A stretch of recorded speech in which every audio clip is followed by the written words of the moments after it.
네, 오늘은 10월 11일 금요일입니다. 다 함께 기도로 시작하도록 하겠습니다. 하나님, 이렇게 저희를 다시 한번 예배 자리로 모이게 해주셔서 감사합니다. 하나님, 어떠한 분들은 이 매일 예배로 하루를 시작하시는 분들도 계실 테고, 또 어떠한 분들은 하루를 보내는 도중에 하나님께 잠시 예배를 드리며 쉼을 얻는 분들도 계실 테고요. 또 어떠한 분들은 하루를 끝마치고 마지막을 하나님께 바치는 그러한 예배를 드리는 분들도 계실 거라 생각됩니다.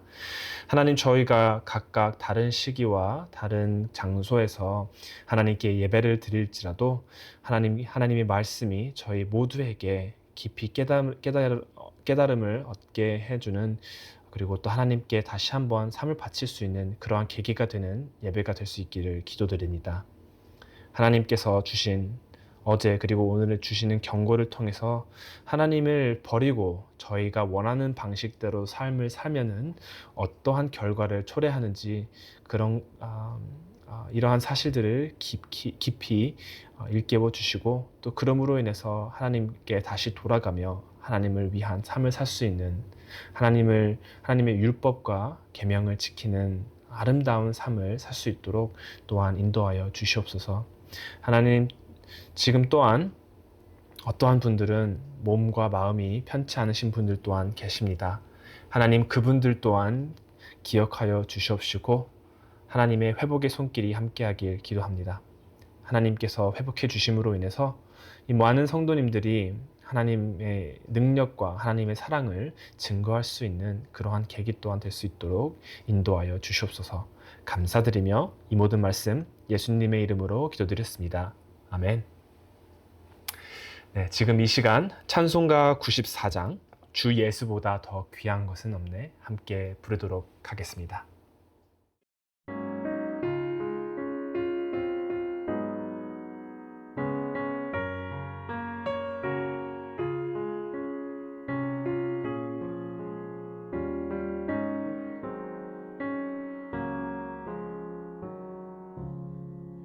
주 예수보다 더 귀한 것은 없네. 이 세상 무기와 바꿀 수 없네. 영 죽은 내 대신 돌아가신 그 놀라운 사랑 잊지 못해. 세상 즐거움 다 버리고 세상 자랑 나 버렸네. 주 예수보다 더 귀한 것은 없네. 예수밖에는 없네. 주 예수보다 더 귀한 것은 없네. 이 세상 명예와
오늘 하나님께서 주신 말씀은 호세아 9장 1절부터 9절입니다.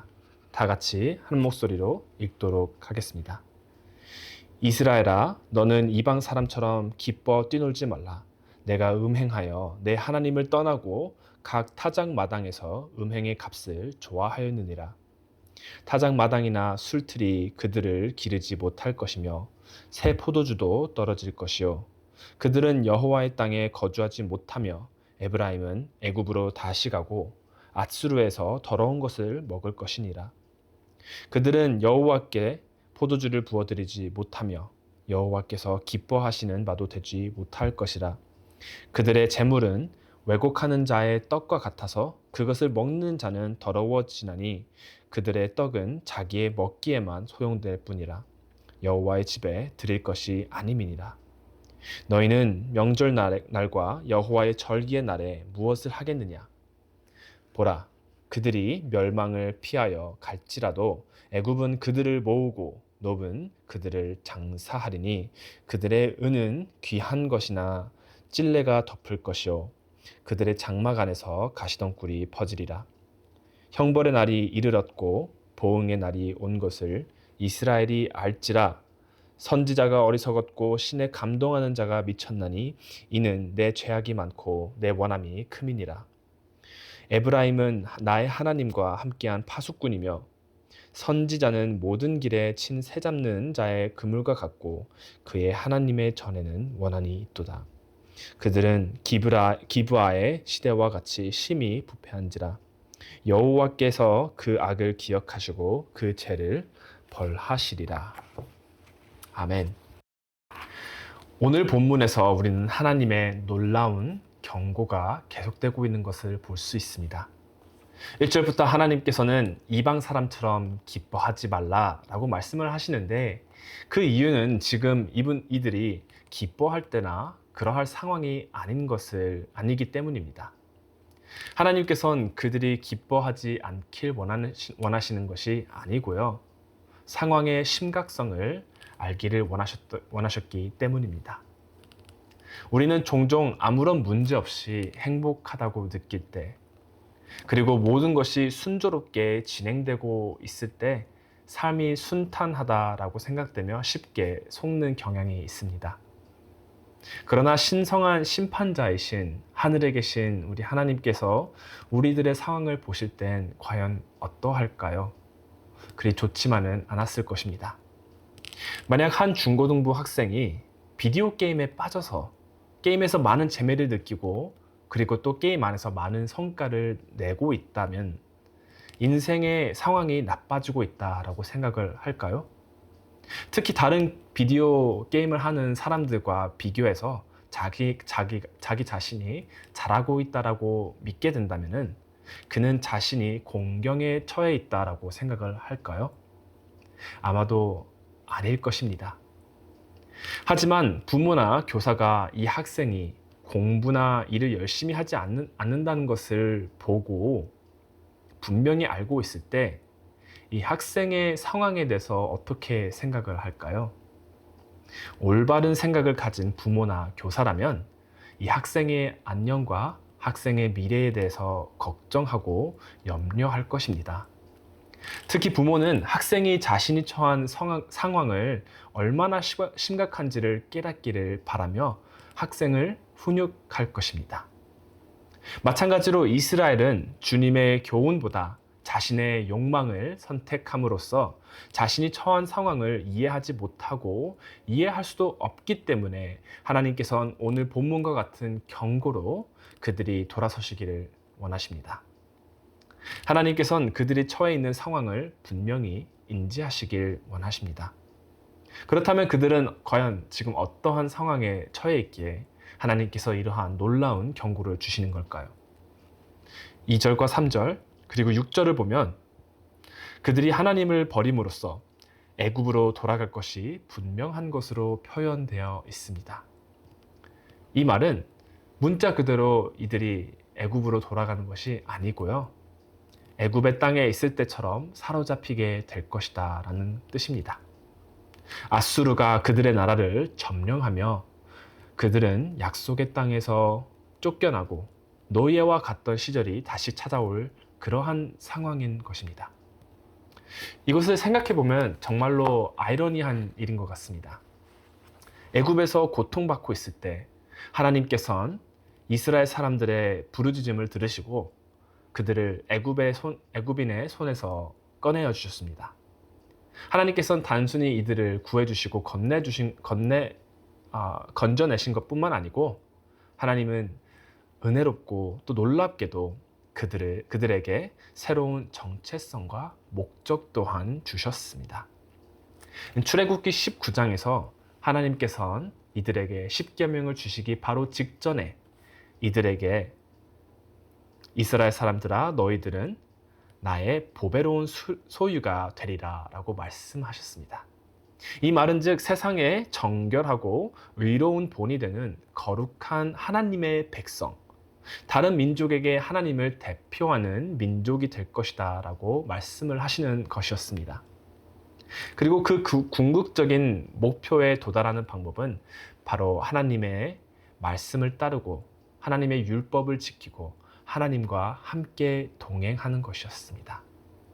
그렇지만 저희가 역사적으로 그리고 성경으로 보면 아시겠지만 많은 이스라엘 사람들이 그것을 성공하지 못하고 실패하였습니다. 이들은 다른 나라들이 이스라엘을 하나님의 거룩한 나라를 바라보게 하는 것이 아닌 다른 나라들을 보고 다른 나라들이 멋지고 매력적이다라고 생각을 하며 그들처럼 되고 싶어 했습니다. 이스라엘은 하나님을 대표하는 거룩한 나라가 되어야 하는데 거룩한 나라가 되기보다는 다른 나라들과 또 같이 되기를 원했습니다. 여기에 큰 예는 바로 이스라엘이 처음 자신들의 왕을 세울 때인데요. 기억하실런지 모르겠습니다. 사무엘상 8장 5절에 이렇게 기록되어 있습니다. 이스라엘 백성들이 사무엘에게 이렇게 말을 합니다. 그에게 이르되 보소서 당신은 늙고 당신의 아들들은 당신의 행위를 따르지 아니하니 모든 나라와 같이 우리에게 왕을 세워 우리를 다스리게 하소서 한지라. 자, 이들은 주권 대신 하나님을 따르는 것이 아니고요. 다른 나라들처럼 왕을 원했습니다. 다른 나라들처럼 부와 사치를 원했겠지요. 그러므로 인해 그들은 점점 하나님의 말씀과 계명을 멀리하고 하나님을 자신들의 마음으로부터 점점 떼어내었습니다. 그 결과 저희가 어제 본 것 같이 이 나라는 멸망의 길을 걸어가게 되는 것을 볼 수 있었죠. 우리가 오늘 말씀에서 배우고자 하는 것은 과연 무엇일까요? 하나님의 자녀이자 그리스도의 대사로 부름받은 우리는 하나님의 말씀을 따르고 예수님의 사랑의 발자취를 따라야 합니다. 이를 통해서 우리는 예수님이 어떠한 분인지, 세상을 향한 하나님의 사랑이 얼마나 놀라운지를 밝혀내야 하는 것인데요. 우리에겐 그런 영광스러운 사명을 받았지요. 우리는 예수 그리스도에 대한 살아있는 증거가 되어야 하며 하나님의 보배로운 가족이 되어야 합니다. 하지만 우리 중 일부는 세상을 보고 특히나 소셜미디어, TV를 보고 영화를 보고 트렌드를 너무 쉽게 바라보며 나도 저렇게 되고 싶다라고 말하는 사람들이 많은 것 같습니다. 세상의 기준을 바라보기 시작하면 우리는 우리가 진정 누구인지, 하나님께서 우리를 얼마나 놀라운 존재로 부르셨는지를 잊어버리기 시작합니다. 우리는 그리스도의 위대함을 나타내는 대신 이 세상의 노예가 되어 죽어가고 망가진 세상의 일부가 되는 것입니다. 하나님께서 다른 나라들처럼 기뻐하지 말라라고 부르시는 것은 분명 불편한 말씀이지만 그것은 우리가 깨어나 우리가 한 일을 깨닫으라라는 하나님의 사랑의 경고입니다. 하나님이 정말 악하고 우리에게 최악의 상황을 원하셨다라면은 그냥 내버려 두셨을 것입니다. 왜냐하면은 그럼으로 인해서 우리는 세상의 무의미한 것들을 쫓아가다가 악을 쫓아가다가 스스로 파멸하고 말 것이었을 것이기 때문입니다. 그러나 하나님은 자녀의 잘못이나 잘못된 길을 징계하는 부모님처럼 우리를 사랑하시는 하나님이십니다. 하나님께서는 우리가 잘못된 길로 가는 것을 보시면 때로는 불편하지만 진리된 경고로 우리를 징계하시고 또 우리를 깨닫게 하셔서 우리가 깨어나서 세상을 바라보지 않고 다시 한번 하나님을 바라보도록 하십니다. 그 결과 하나님의 자비는 우리를 회개로 이끕니다. 우리가 하나님 앞에 회개하고 예수 그리스도 안에서 다시 한번 우리의 삶을 그분께 맡길 때에는 우리는 다시 한번 새 생명을 받고 그분의 소중한 소유가 되어 세상을 향해 그분을 대표하게 되는 것입니다. 자, 사랑하는 중앙장로교회 여러분, 이것이 얼마나 자랑스럽고 아름답고 영광스러운 일인지 아시는지요? 우리가 세상적인 것을 바라보게 된다라면 하나님께서 주신 이 사명은 정말로 별거 아닌 것이 될 것이고 우리가 정말로 쓸모없다라고 우리에게 도움이 정말로 안 된다라고 생각을 할 것입니다. 그렇지만 우리가 정말로 계속해서 하나님을 보고 하나님의 말씀을 묵상하고 기도와 찬양으로 하나님께 나아간다면 하나님께서 주신 사명은 정말로 기쁘고도 크고도 놀라운 사명이 될 것입니다. 자, 그렇기 때문에 중앙교회 여러분, 오늘 하루 이기적이고 세속적인 욕망을 떨쳐버렸으면 합니다. 그리스도께서 그런 육신의 욕망에서 우리를 해방시켜 달라라고 저희가 한번 지금 이 시간 기도를 하고 또 우리 마음속에 예수님을 닮고 온전해지고 세상에 하나님의 영광을 비추는 하나님의 멋진 사람들이 되도록 하나님께 간구히 기도하고 또한 그러한 새로운 소망이 우리 가족 모두와 그리고 특히나 다음 세대 학생들, 아이들에게도 깃들게 해달라고 기도했으면 좋겠습니다. 기도하겠습니다. 하나님 아버지, 저희가 또 다시 한번 이 예배 자리로 모이게 됐습니다. 하나님, 몸과 마음은 떨어져 있을지라도 하나님, 저희는 모두 지금 이 시간 하나님을 바라보고 있습니다. 하나님께서 주신 경고의 말씀, 단순히 이스라엘을 향한 경고가 아니고 저희 모두에게 해당된다는 것을 저희는 다시 한번 깊이 깨닫습니다. 하나님께서 주신 저희의 정체성 그리고 사명, 이 모든 것이 얼마나 아름답고 영광스럽고 굉장한지요. 그러나 저희가 세상을 바라볼 때에 하나님께서 주신 이 놀라운 정체성을 잊어버리고 저희가 원하는 대로 저희가 바라는 대로 살고 싶어 하고 하나님을 멀리하게 됩니다. 하나님을 멀리하게 된다라면은 이스라엘 사람들이 아수라의 노예가 된 것처럼 저희 또한 세상의 노예가 될 것입니다. 그러므로 하나님, 저희를 보호하여 주시옵소서. 세상적인 것을 바라보지 않고 오직 천국의 것을, 하나님의 것을, 예수님을 계속해서 바라보며 예배와 찬양 그리고 기도로 인해서 하나님 품 안에서 하나님의 사명을, 하나님의 소망을, 하나님의 나라를 꿈꾸며 저희 하루하루를 살아갈 수 있도록 인도하여 주시옵소서.